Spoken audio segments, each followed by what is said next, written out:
కాబట్టి దేవుని గురించి అపార్థం చేసుకోకుండా, న్యాయం చేసే వాని మీద అన్యాయస్తుడన్నట్లుగా నెపం మోపకుండా సత్యమేంటో తెలుసుకోవాలని ప్రయత్నం చేస్తే తప్పకుండా మనకు దేవునికి ఉన్న అడ్డుబండ ఏంటో తేలిపోతుంది.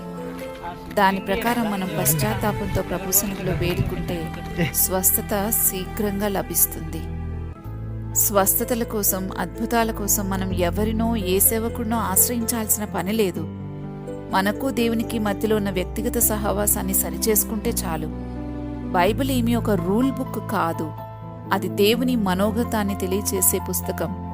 అందులో వ్రాయబడి ఉన్న ప్రకారం ఆత్మ నడిపింపులో మనం ఉంటే చాలు. అక్షరానుసారంగా కాదు గాని ఆత్మానుసారంగా ఆత్మలోని ఆత్మ ద్వారా